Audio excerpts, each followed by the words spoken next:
Bote, bienvenue na émission Kindoki Politique ya Mokona Ilo. Toza bongo le 18 août 2021. Nazana esengo ko présenter les bino de sous édition mosusu ya Kindoki Politique émission na yo. Émission na yekuna émission na biso pense bana Congo bana tuninga mboka Congo ba compatriotes ba nationalistes o tozaka toujours wana pona koluka bolamu ya RDC pour que mboka la biso ekende liboso. Alors pona mokolo ya lelo tozali bongo nandeko Anissé Loleka na plateau na biso ya Kindoki Politique na yelongo azali bongo président ya le pouvoir en marche et longo na yeto sur la monde mingi na o etali bongo ba actualité politique ya mboka na biso République démocratique du Congo. To bien que Assemblée nationale ait accordé le sous 48 heures na ba confession religieuse pour que ba lukaba vanda basolo la ba pona lisusu moto moko oya ko kukumbela masolo na commission électorale nationale indépendante Seni na Mukuse wana moko ya ba confession religieuse SCC pesa ki tweet na tongo alilo ko ba ko bazomona ndeti kaka volontaire oyo kanizate alors que bangonde ba benda na ki pembeni bangona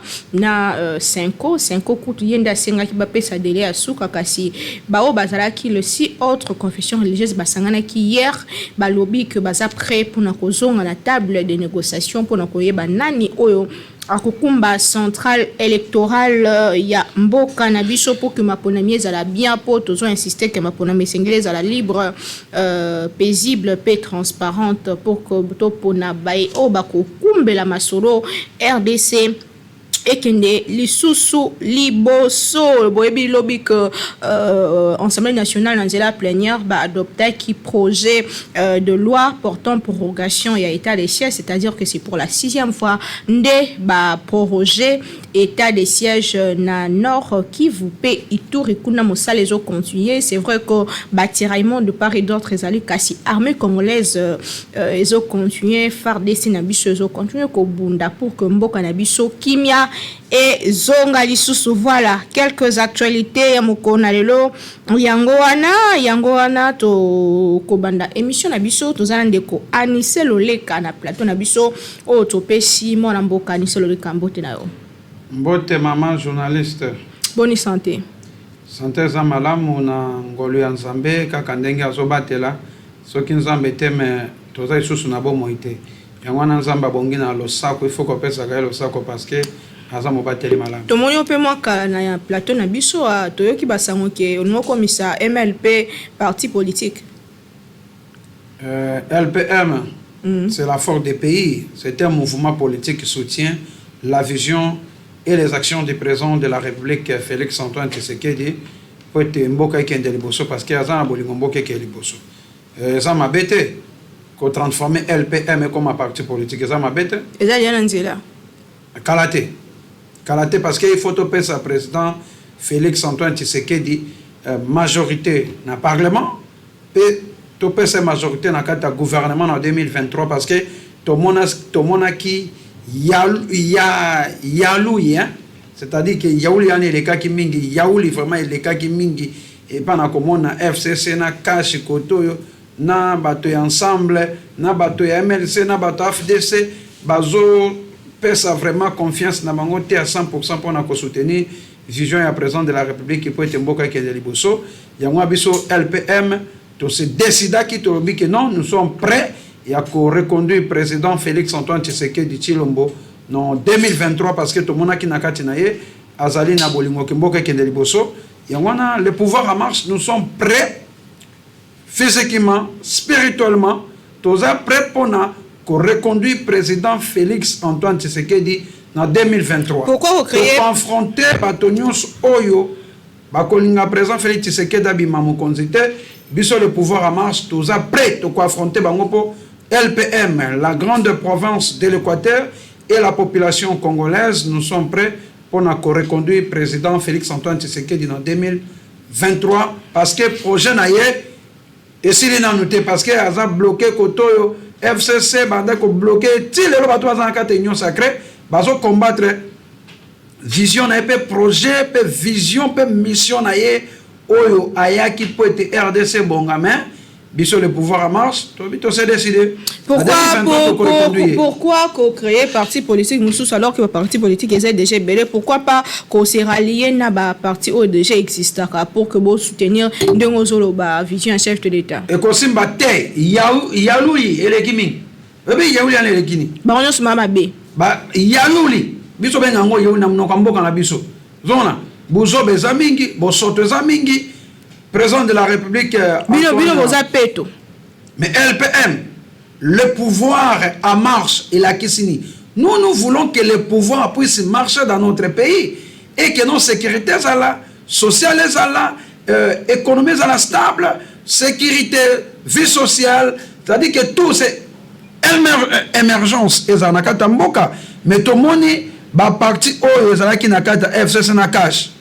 Na gouvernement ya Ilunga et la kisaki mutema mabena bango ke balingaki président de la République a reçu na mandat na été ndenge moko pe na kata ya union sacrée bato baza kuna so baza 10 tamsusu ka 0,1% nde bato baza besoin que président de la République a reçu na mandat na ye na ba mouvement eza le pouvoir en marche nde muto kaka ke non eza ko soutenir et président de la République qui peut rester dans le mandat. Le mouvement tous en Fati, ceux qui n'ont Fati, tout Fati, belé, Fati vite, Fati belé. Voilà, nous sommes chef de l'État.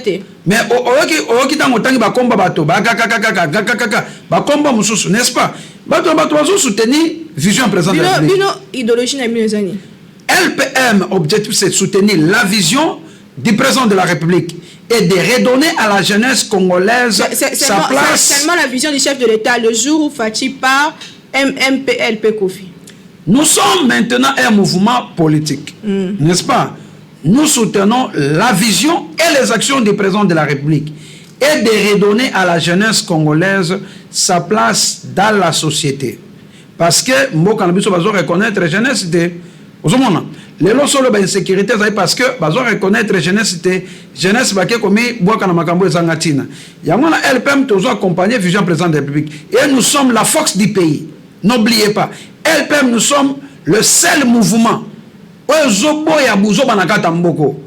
Tala depuis mboko ebanda tilelo LPM azaka na position na ye. Opesi son idéologie na binoté hein. Na otebisa yo soutenir la vision du président de la République. C'est quoi cette vision? La sécurité, état de droit, gratuité et enseignement, et la restauration de la diplomatie. Il y a RDC dans Mboka Moussousou. Fati l'a fait. Depuis Abima président de la République, depuis 2018. Si Aki qu'on a investi en 2019, Tilelo, président RDC, président SADC, vice-président, président Union africaine. C'est-à-dire que nous avons place où il y a comme si on dirige. Et sur l'accent, ayaki na mission moko na kata mboka na biso. Loko yé na mission zani ke RDC kende liboso. Yangwana le pouvoir en marche. Topé sakaye boka ko soa. Nous sommes les seuls mouvements politiques na kata mboka oyo oyo soutenir président de la République. Et puis nous sommes les seuls mouvements oyo allés prêts pour reconduire président Félix Antoine Tshisekedi en 2023. Pour répondre à la question, le président de la République à Rokende, c'est que les pouvoirs en marche Koufi parce que en réalité, en 2023, il a encore la chance de compatir et puis le pouvoir en marche Koufi. Mais en 2028, c'est vraiment président de la République on était dans le jour où Fati part MPLP Koufi. LPM. Oui. Et quoi Koufate? Le pouvoir en marche, le pouvoir en marche, c'est-à-dire, bisoto lingi que nos pouvoirs étambola na mboka oyo na ndenge ya kimia. Zela tozo ke malam. To luka ke no mboke kende malam. Tozo soutenir président oyaza na vision ya malamu ke mboka ekende liboso. Soki président oya na makantina malam, elle peut me accompagner ye. Soko ya na makantina mabe, elle peut me accompagner yo. Lokola Fati Béton ayaki na makanisi malamu ke mboke ke liboso LPM to sensibiliser bato nyonso 4 ko nyonso RDC to beke no ale to accompagner vision président de la République yango no somona ki no lelo LPM osani eza la sima ya vision président de la République après lelo soki azate oyo akoya na sima na ye soki ayekaka na nzela oyo Fati ayaki aye koluka intérêt ya RDC sans komona ke non LPM tokoza na sima ya vision ya président oyo akoya na sima ya Fati Beton po nini tokoluka intérêt ya mboka d'abord la RDC et le pouvoir en marche tozaka na Kinshasa te tozali na Mbandaka tozali na Gbadolit tozali na Gemena Lisala Bwende Kisangani Kananga Mbujimai Tikapa Goma Bandundu Matadi Boma le pouvoir en marche ezali partout ce qui biso lelo to décider que to pesa président de la République pouvoir to ko pesa ye lokola le pouvoir ma to si to décida to bi que non to ko reconduire en 2023 et si nezana azane à l'aise inutile kuta sa ne kutu ba descente kuta kendo sa propagande elle permet déjà à ça déjà descente pour na kosala déjà propagande pour na 2023 Boko expliquer bilan na ye plus que ye moko biso na ye biso déjà elle permet toza déjà prêt et loko ku tozo baneza kutu ya sima to tout expliquer déjà non tu ko biso ada s'il y a trois choses pour lesquelles Congolais faut a voté Fati ezani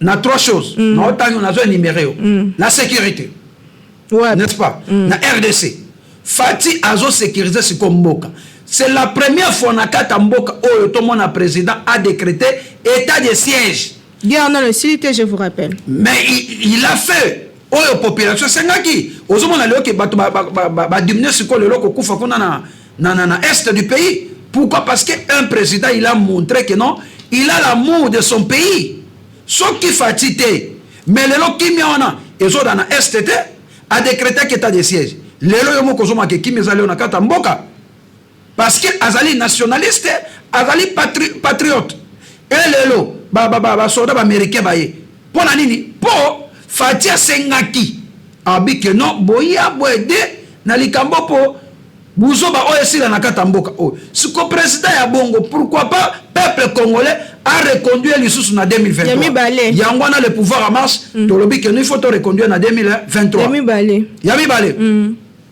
restauration la diplomatie RDC na bamboka mususu diplomatie RDC lo diplomatie kufaka RDC zaki na valeur te par rapport na bamboka mususu RDC bande ko considérer été RDC zaki na place mususu te na monde la même ordre d'idée to sur perdre poste et à secrétaire exécutif ya SADC c'était hier mais to bande ko tala ce qui intérêt RDC ko sala mais surtout moi qui intérêt RDC zate to ko tika no lengi ni ngeye zate mais il faut ko yeba ezana banje bele wana ozomona RDC ne tamususu alongola ki liste alongola ita mususu candidature na so moi qui non intérêt RDC candidature eketi na suka mais apparemment RDC soutenait vraiment mon mboka Faustin Luambati na suka te RDC atala ki intérêt na ye ezate po biloko nyuso va ko postuler ba yo kanaka so batali que non RDC tanga tali ki intérêt ya RDC zate atiki candidature et ça la même propagande et ça qui malamu selon yo propagande et ça la malamu mais on a vu sûr que non propagande ko salima malamu mais ça c'est quoi intérêt RDC zate parce que président Félix Tshisekedi a zoluka intérêt RDC si 100% soit que non bon ça va na SADC RDC il faut un intérêt par exemple il y a 70% soit pas que RDC a un intérêt à 30% on a président il faut boya kengo RDC boy c'est carrément il faut boya ouais intérêt RDC na kati ozomona président de la République a ko salande musala pona mboka kende liboso azo pesa honneur na RDC azo tombola bendele ya mboka pour être RDC et kende liboso a restaurer diplomatie RDC lelo ba komi kolobela RDC partout dans le monde ti na 6e planète ouais ba kango 6e planète ezani na se ya mabele sous-sol ba o basi ba kufa ba komi na kolobela RDC mukomusu na lali na butu na komona bato basi ba kufa na 1974 bazo bisa babi tozo soutenir Félix Tshisekedi na vision na tanga biloko etreli mo komisato ya misato économie en mboka lelo ba billet avion ekiti oso somba ki on ekitaki bien bandaka nani ngana ke bandaka na hôtel ya ko tuna dia $90 mais ngana somba ngo à l'époque 195 lelo billet bandaka lelo ekiti 90 okomona nga semaine nezo na ko kende bandaka karaté to ko sa lelo mobilisation kuna n'Équateur pour te expliquer la population vision un président de la République pe ba projet ozalaki nango pona RDC, mais il a été combattu na gouvernement Ilunkamba, pe aza combattu na kata gouvernement ya Union Sacrée. Tozo sa descente, to expliquer na base union sur le pouvoir en marche, ozali na grande province ya Équateur, na Mbandaka, na Basankusu, na Lolanga, na Gemena, na Gbadoliti, na Lisala, toko kende na Solana bandeko nanga Équateur, na expliquer bango pour être tout reconduit le sous-président de la République. Puisque nous parlons de l'économie nationale, l'économie est stable. Économie est stable était. Mais quand il y a président Félix Tshisekedi azolo ka économie est stable. Yo, na mu comme ça na bi papa bino. Na papa bino to kuta bwe kotanga kombo na ye. Asomba billet avion à l'époque pour que de goma combien? 340 $. Oyebi yango malamu na kotanga komba papa bino te. Mais lelo, papa bino lelo inga ko somba billet à kende goma bi combien? Moins de 200 $. Siko bilo ka bongo. Oko féliciter président Félix Tshisekedi te. Féliciter. Nous parlons de la stabilité. La stabilité. L'économie nationale lelo est stable. Ezo linga siko est stable. Omoni économie mboka ezaka stable soki mokonzi mboka aza na volonté ke mboka ke liboso. Président Félix Tshisekedi yeyo alakisi volonté na ye. Ba billet avion esekiti. Ozomona, ba billet avion esekiti, ba biloko ya kolia na kanisi basi ba pesa ide bango 48 heures. Ba biloko de bandi de akokita. Mama moko la gambelanga mona miso nanga sombaki soso na 3000 francs. Ozomona. Il faut qu'on dima mutu. Ozomona lelo. Il faut qu'on dise, lelo, babisi, oyaki ya Transco. Oyo tambola, babisi yaki 500. Mais oyo tambola, non, on a vu à Kinshasa, non, moins de 500. Et là, vous avez 5 quelques bis des autres tambola. Ce qu'on s'est tambolé, il faut qu'on dise, Mamoutou, bakano de pêche, c'est yaki déjà. Ozomona, na 2 ans, moutalaki si volonté na ye. Ce qu'on s'occupe que nous a sali 5 ans. Na 2023, ce qu'on tango après 2023. Pour le pouvoir en marche, tu peux ça y pouvoir en 2023. Si après 2023, tango à cause d'investir dans le pouvoir, tant à cause de la majorité parlementaire, il y a moko. La majorité, le gouvernement, il y a moko. Mboka oye kolekana Afrique du Sud. Na 2 ans, il y a pas. Est-ce que vous voyez que la majorité parlementaire, nous sommes mboko ils allaient à d'accord? Exactement. Mais nous avons accord basalaka na muto zomona keno azali na sima ya vision na yo lokola le pouvoir en marche tokosala allié na parti au pouvoir IDPS pona LPM na grande province ya Équateur to reconduit président de la République accord te mais tokosala nde alliance pour toluka intérêt à RDC. Dans le on a eu de PES pour PES, président de la République, 251 députés. Nayebi sope na zo bisao secret moko awa. Élection ne koya. Na mécanisme ni. Na yoka na zo bisao. Élection ne zoya na 2023, yo moko komona le pouvoir en marche. Tokopé sa majorité parlementaire. Na président Félix Tshisekedi. Oui, nous sommes forts. Le RDC, tous en 4 reconnus sur la République démocratique du Congo, Tokopé, ça y est 250 députés. On a vu sur Angouana. Le pouvoir en marche, non, Yemoko. N'a pas au pouvoir, n'a pas le Bakoya. Hein? Tokopé, ça n'a non 250 députés, les jeunes. Au Bakosala, ba député. Ba jeunes, Bakosala, ba député, ba viana, Bakosala, soutien. Pourquoi? Parce que les jeunes, il y a beaucoup de baye déjà tata wana. Pour tata ne baboma ki mboka. Mais j'ai une expérience quand même. Expérience, il y a qu'on détourner, oui. Il y a qu'on détourner bien de l'État, oui. Expérience, il y a qu'on combattre le président Félix Tshisekedi, oui. Expérience, il y a qu'on qui s'amboka Sony, oui. Expérience, il y a Kini. Et comme il poubelle, oui. Mais bazali l'expérience cité que mboka et kende liboso. Mais pour mboka et kende liboso, ils ont une expérience, il y a le pouvoir en marche.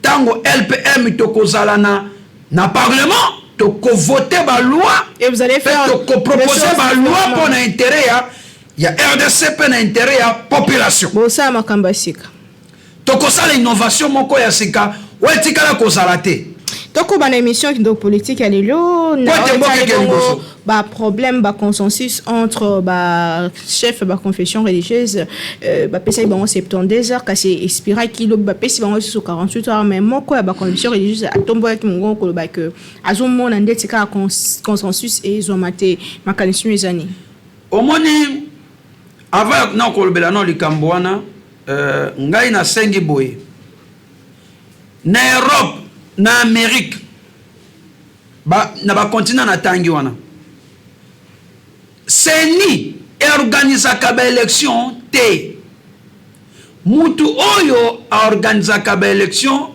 na mboka ezalaka ministre ya intérieur, c'est lui le patron du territoire. C'est que bon bazali évoluer du côté démocratie, on est banda masolo ango biso ça trop loin. Oui yoka. Toza musika makasi. Non. Ba pesa ki biso démocratie. Hein?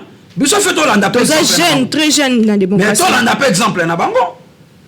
Ministre ya intérieur de mutu organisaka. Ministre intérieur a outina parti politique moro boenda organiser élection.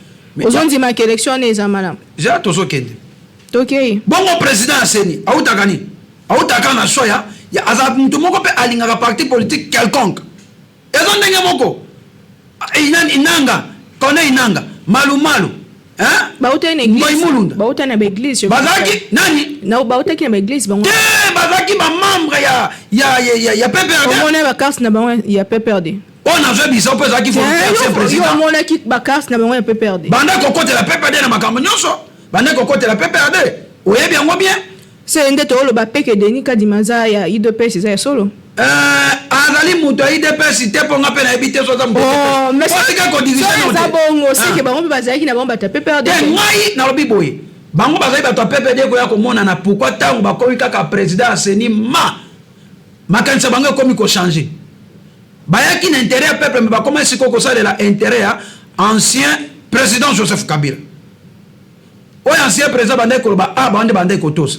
Suko ya kadima esengaki nano lokola si confession religieuse balingaki po azali une expérience malamu ngana tangaki biographie na ye aza mutu mo malamu est-ce que aza mutu moko azalaki na biographie ya makasi na ba candidat nyonso bazalaki exactement on atalaki yango bien otalaki ba candidat nyonso azalaki na ba commission mususu na ba Afrique australe Afrique de l'Ouest azalaki ozomona excusez azalaki vraiment mutu moko aza na expérience makasi ozomona aza na expérience makasi bango lokola si 6 ba mais on sent malonda pas azalaki na aza expérience makasi botikaki point azalaki mutu oyo population lingaki te population to bandeko ya pouvoir te population soko lobi pouvoir biso nde peuple nde bato topesaka pouvoir na kata mboko so toboyi rosa malonda toboyaki ye ozomona kadima tondimaki parce que tomonaki non azali mutu oyo asali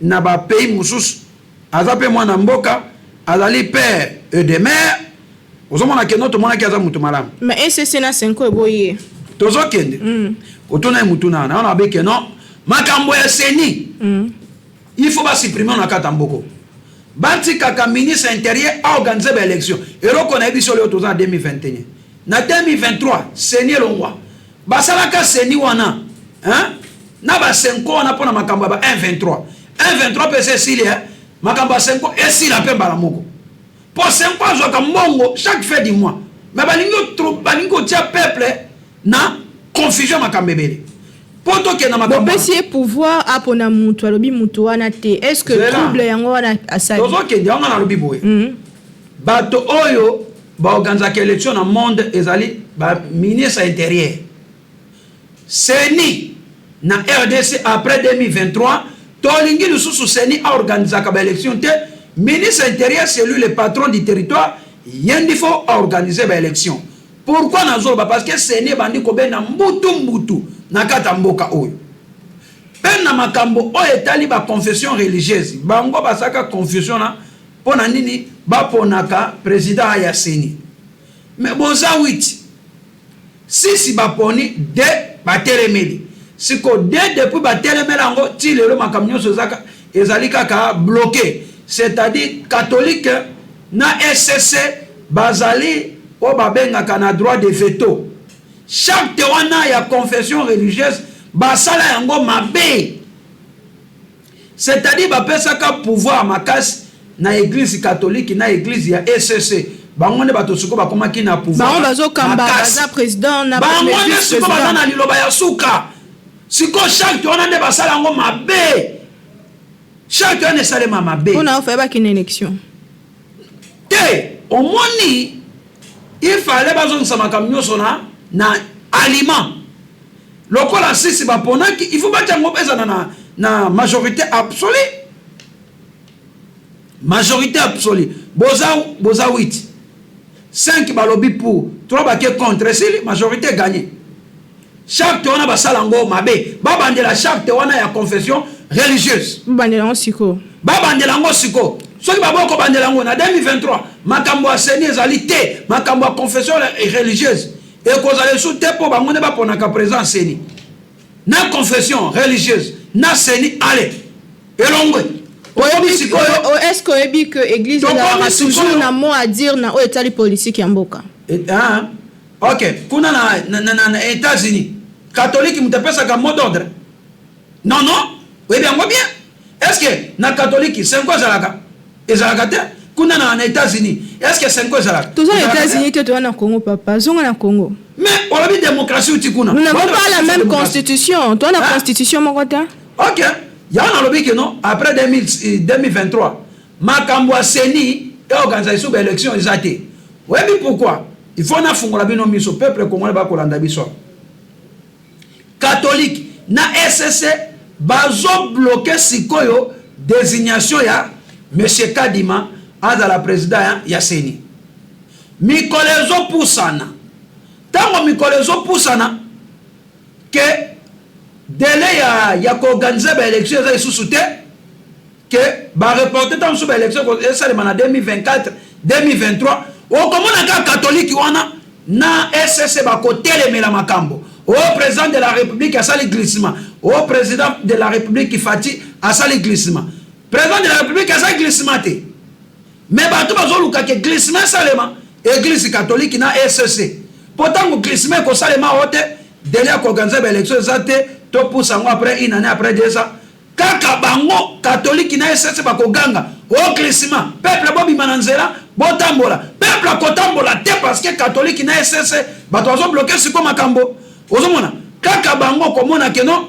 bakoloba glissement pour la yo fallait pas se plier hein pour la yo fallait pas se plier mais il fallait mandi manano majorité absolue ya ba confession religieuse mususu même ce ba moni clarté mais clair ezali 8 6 balobi malam bino mbale boko ezaki consensus ezaki élection te mais nabi bon consensus bayokanaki n'est-ce pas 6 balobi biso toza pona Kadima po aza malam bino mibale boboyi ti lelo bozoboya désignation ya Kadima pourquoi parce que boza na kati ya droit de veto bino nde mibale boza na droit de veto mais lokwa boza na droit de veto na bino wana c'est église catholique na SCC boza na droit de veto na ndenge bosalela charte wana na ndenge basalela charte wana c'est-à-dire église catholique il faut candidat ou t'es pas naïe soit que ou t'es pas naïe il faut outana SCC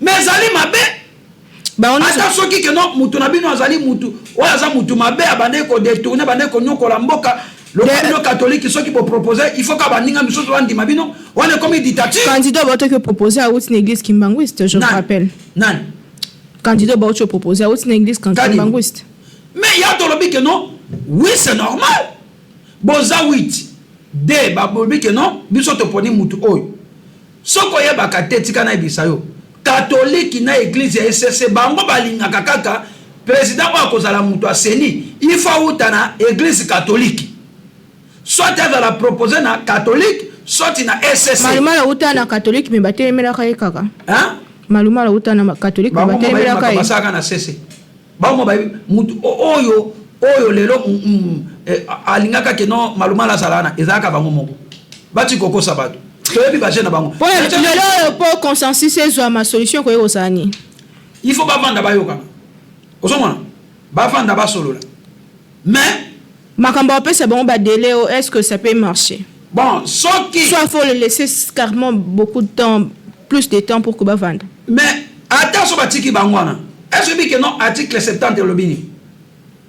Président de la République a côté kalanabo kondinaye ti mukolo oyo président mususu ya sika akoya. Attention babi que non bazui accord na bango te pendant une année. État président de la République azaka wana. Article 70 nde muteko ezo silisa makamnyos. So ki bino bozo sa bavantir que non bo trouver présent à Seni, président de la République a problème te. Wana siko article 70 et qu'on a appliqué. Wana siko catholique na église SCC baloba glissematé. Ba meka kutu te o peuple ba bimana balabala. On a pas peuple ko bimate. Pourquoi? Parce que ba monde ba to azolinga mboka oyo eleke de liboso te. Catholique na SCC bazolinga élection salema te. Webi projet na bangezani. Ane oyo ele kaka boye. Ele kabwe président Seni azalati. Pourtant to comme en 2022 président Seni abima. Pourtant président Seni a côté calendrier na biki non élection au Rwanda tout na mikole belé boye. Président Seni azalaki te calendrier biso za bouleversé, il faut élection c'est en 2024. On a comme on a catholique. Glissement. On comme on a SSC glissement. Bongo bango gagner nini so balingi ba retarder makambo gagner ni. Bazolinga kawe sa manakata mboka. Et puis ba gagner nini na simaka. Balinga ba zo base. Catholique na SSC balinga ba gagner base. Balinga ba finir sa président na peuple congolais. Mais le pouvoir en marche heureusement tous à la prudent. Yo te ici déjà na peuple congolais. Ce qui glissement salemi. Ouais les faute il y a président de la République qui était, et ça faute il y a Seni, il y a président Seni te, et ça les faute il y a église catholique na SCC. Bango ne batozo linga glissement salema. Na bino peuple tombo mena balabala tombo ba voter qui rosa malonda. Pour ceux qui a kota qui na tango wana na 2020, mais les autres sito ke mon site. Poto mona ki clarté. Kasi ba ba moni clarté. Na nga moni clarté. Catholique a moni clarté. SCC a moni clarté. Bazali na oui confession religieuse. Tant on va télémi Joseph Kabila, vous êtes d'accord? Tant on a télémi côté pouvoir bino télémi Bobi et bongoté. Non, problème est zani. Tant on télémi la Joseph Kabila l'église catholique. Vous êtes d'accord? Hein? Biso peuple, pas biso peuple basambe la église catholique. Ozomona. Église catholique ezali ndako. Bato suku basambe la kakune za biso peuple. Biso ne peuple ne bato toboya kama kambo Kabila. Et là église catholique était. Mais bandimi nde bazali bandimi église catholique. Église catholique ezali ndako. Mais bato oyo batelemaka Kabila ezali bandimi ya église catholique conduit par les abbés. Bandimi église ya kimbangiste toza ba image ya balabala na balabala. Toza ba image ya ba na balabala. Toza ba image ya ba be o babima na balabala. Mais na biso yo babe bino na sima bozo za la conduit par bango. Lelo ba comme mabe. Babe o nyoso babima ka wana. Hein? Eloko nyoso la tsebazali bato ya catholique. Ndape na kokai kolata sultani na lati pe sultani na bino. Wala penza babe. Émission de politique ezo continuer. Donc presque na suka oui. Ndena za na kolata pe sultani awa. Na bimi pe bato bina na pe mu église catholique. Na kolata pe nzambala ba bina ngake na za pe musulman. C'est-à-dire que non, na biso catholique ezali ndako. Mais bandimi bazalaka na oba machaka ezalaka bandimi ya catholique te. Bandimi ya église, il y a le fait dévorant place au pasteur trésor a dirigeaka église ya kimbangiste place oyo papa Simon Kimbango a dirigeaka bato église ya SCC place onde konanga bokundo azalaka place oyo ya ACK ya Mukuna ça dit église belé c'est-à-dire peuple congolais na bimaka ezaki église mon côté bandimi église nyonso ya RDC babimaka baboyaka likambo na sima église catholique po yenda pesa ya mot d'ordre ya pesa mot d'ordre te population de mutu emoka mi pesaka mot d'ordre. Pour ce qu'on a dit bien, Papa Etienne Tshisekedi ava kufa. Alors prenez-vous en charge.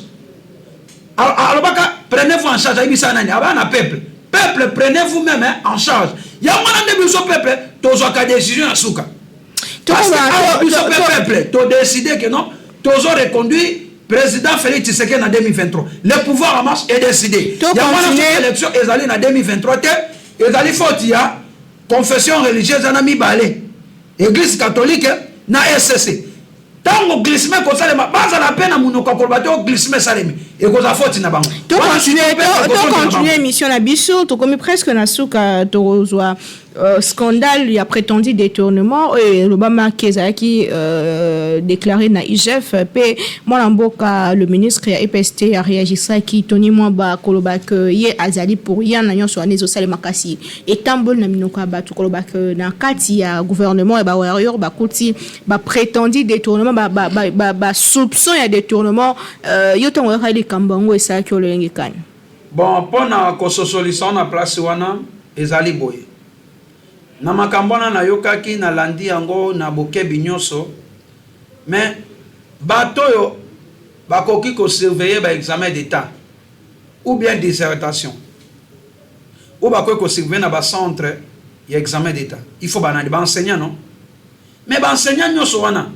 bazalaka na ba compte bancaire na bango pourquoi pas pe kozwa mbongo wana ochaoka na banque enseignant nyonso oyo a surveiller ki ozomona akika na compte bancaire na ye a checker na carte na bimisi mbongo na où est le problème ozomona kolanda IGF Gilles Alinguet alobi boy mbongo wana il fallait kende na banque pourquoi parce que enseignant nyonso bazali na compte bancaire ce qu'on enseignant na République démocratique du Congo il faut avoir un compte bancaire n'est-ce pas au surveiller qui baba va peso 40 000 mbongo na yo o me ba peso na maboko te mbongo na o me eleka na compte bancaire na yo eza mabete kolandisa mapende ko Tony Mwamba ndenga lobby ya lobby que note il faut ba pesa ngo bato na maboko entre les deux o kopona nini o koboya nini yango nga na préférer ki na bino nous sommes un pays autozoya na état de droit n'est-ce pas pays oyo ezoluka éclairage parce que président Félix Tshisekedi azoluka éclairage président de la République azoluka lumière azoluka mboka tambola na état de droit ozomona mboka nyonso etambolaka na état de droit loko mboka nyonso etambola na état de droit ngana komona kutu likambo oyo ndeko nanga Tony Mwamba akomona mabete amona ngo mabete loko Gilles aza mutai chef inspection générale des finances azo contrôler ka ba ministère nyonso pona likambo wana ezo yete ki a détournaki akende kaka tiki ka mosolo wana na banque mutu nyonso a surveillaki kombo na ye ko za enregistrer ba kotinda mbongo ne ko kena compte na ka na banque akokende kaka retirer mbongo na compte ya banque mabeni ezali mabe zate mais mbongo ebiki mbongo so esimbami na maboko abato to yebani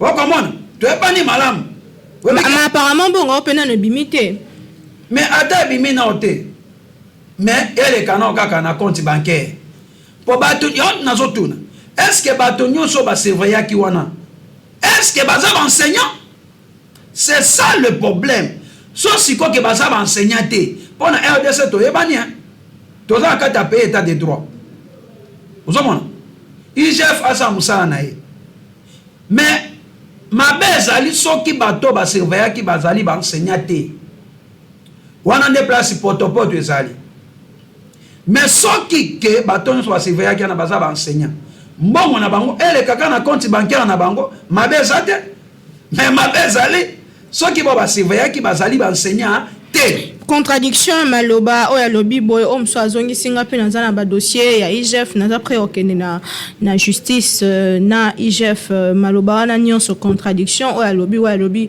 isa ki ololengeni bon wana ezali ba guerre d'esprit na bango ya ndeko Tony Mwamba na Gilles Alinguet wana eza makambo na bango mais biso to lobi boy enseignant nyonso oyo a surveiller ki na examen d'état azalaka na compte bancaire loko za compte ya banki na yo ole ba pesa mbongo na maboko bakeka batiki mbongo na ba compte bancaire na bango okyo retirer ngo mabe zate mabene mbongo esimbama na maboko webi mbongo soki esimbami na maboko eyaka kokoma pe tentation ya détournement to voilà c'est ça to sengi mbongo wana eleka kaka na banque eleka kaka na banque bato basimba na maboko te parce que so simbi mbongo na maboko yaka kokoma tentation ya na ba fin fond kuna ba koma ba ozwango na ba banque. Mais enseignant on a une question.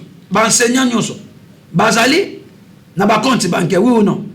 Baza na ba carte na bango baza barkanisé. Oza sûr que na mboka no kuna na mbanda ka ba enseignant baza barkanisé. Ceux qui baza barkanisé te, baza ba compte bancaire te. Sou ba comment ba enseignant ndengeni? Sou ba futa ma ndengeni. Vous comprenez?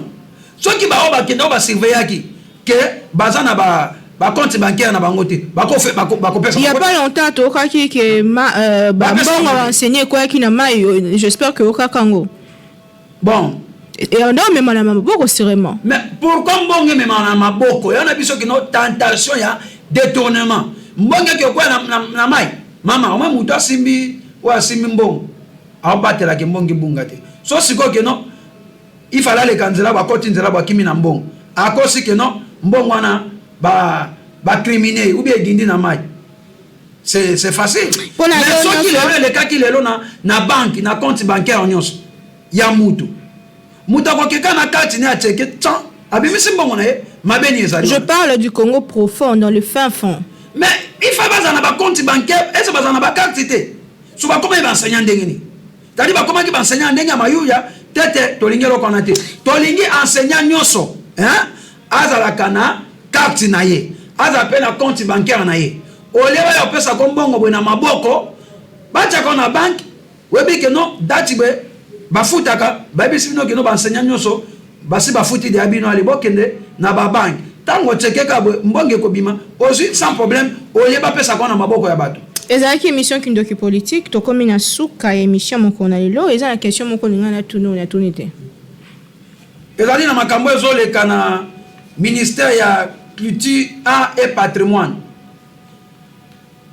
Ministère wana ya culture art et patrimoine secrétaire général oyaza kuna banda ministère wana banda 1994 ti lelo ba agent basalaka kuna basimbaka prime na bango te banda 94 ti lelo bazaka na prime te mais bazali ba fonctionnaire ya l'état bazwani bafuta maka na salaire mais prime na bango bazwaka ngo te basali ba démarche prime na bango zo monana te secrétaire général oya siko zo sala intérim na sengi na ye balongola ye ministre ya culture art et patrimoine na sengi na chef akendo sala audit na ministère wana ya otoki okota il y a pas 3 mois et comment est-ce que beaucoup là tie chapeau makambo zo de kakuna mais ba ko sala makambo nyonso seulement depuis kala oya longwa kiana azali no azali oya longwa kiana azali il j'ai face à la audit kuna na ministère ya culture art et patrimoine secrétaire général na bango akimi bureau pendant 4 mois akimi bureau pendant 4 mois webe akio batama wapi akio batama akomi na cabinet ya ministre ya culture art et patrimoine akomi osala kuna akimi lié ya musala bakomi bangona nani bangona ministre ya culture art et patrimoine bakomi eloko moko peuple o bazo sala kuna bako nyokwama mbongo na maboko ezate bazo détourner nini ba prime na bango président de la république omoni bato bako sala propagande mabeke no peuple ayi yo comment savoir que mbongo ane bimara et que ba détournango je te dis peuple bazo le la kuna kende na direction na bango eza awa na secrétaire général omoni awa na au commandement kende wana au commande batumbaka ba pine au commande ndenge ba tiaka ba mandala ya wana likola secrétaire général oyo azosala intérim wana na ministre na bango wana bazali eloko moko secrétaire général akimi bureau pendant 4 mois po nini baotia pression yasaki eloko moko te mbongo ezobima te aki obatama api akomi na cabinet ya ministre kuna ya culture art ozomona akomi kuna kosalaka makambo nyonso kuna akimili ya mosala chef asala mosala kuna ministère wana badetunaka mbongo ya bafonctionnaire ya culture art et patrimoine badetunaka babien ya population eyebi keza propagande mabe oyo ministre wana na secrétaire wana bazosa contre président de la république ça la contre président de la République. Parce que vous parlez de détournement. Parce que vous parlez de détournement. Moi, je pose la question. Bon, voilà, vous êtes sur Ebimaka. Et ministère, l'État bimisa bon. Abimisa kango. Mais ba fonctionnaire na bazoka prime na bango te. Prime Ebimaka. Bazo bisabiso. Et si bazo attend que se plaindre pas premier ministre. Bakenda comment na ministre ministre ya culture art et patrimoine. Ayaka wana.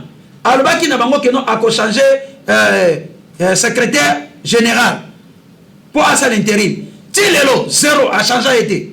Ba gens na bakenda comment na ministre ya budget pour pas que longo solution jamais. Ministre kuna atindaka liste.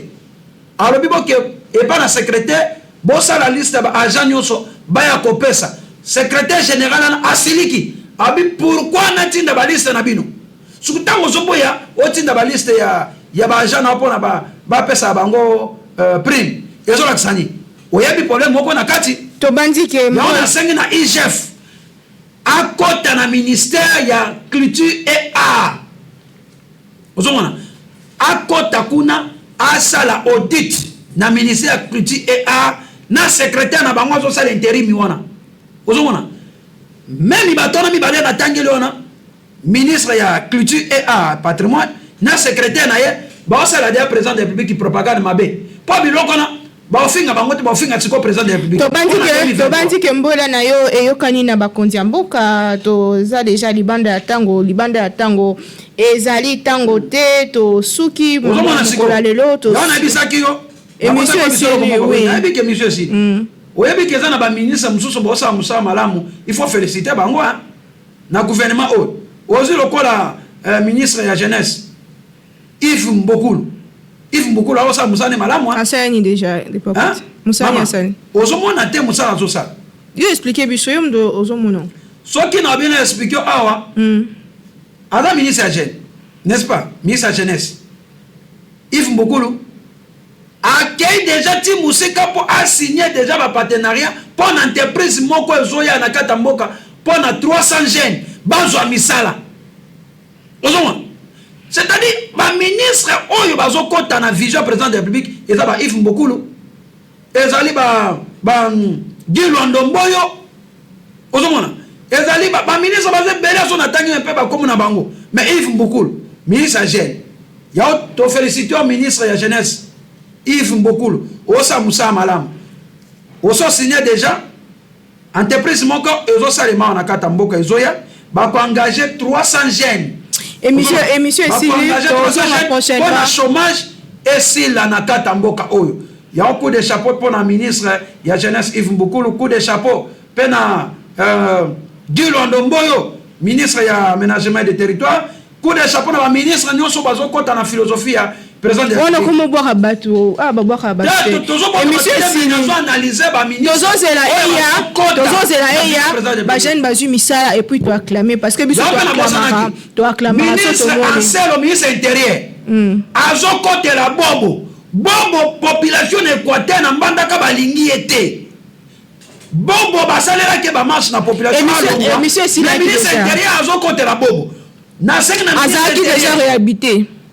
Mais pourquoi peuple bazo liberté constitutionnel mais yokale bisao il faut qu'on la vérité ozomona na zoé na bobo boloko okoponani na pona ta zoé pour zoé il a bien travaillé aza qui gouverneur équateur te metomoni makamba ki kuna Tanganyika mais bobo de pas dans l'ancien régime ti lelo équateur mabe équateur courage te population azo souffrir insécurité na mbandaka ozomona population baboyi basaleli émotion na ba député provinciaux alongwe aya kotoyo ministre Anselo na cour constitutionnel ba koteli émission muto ya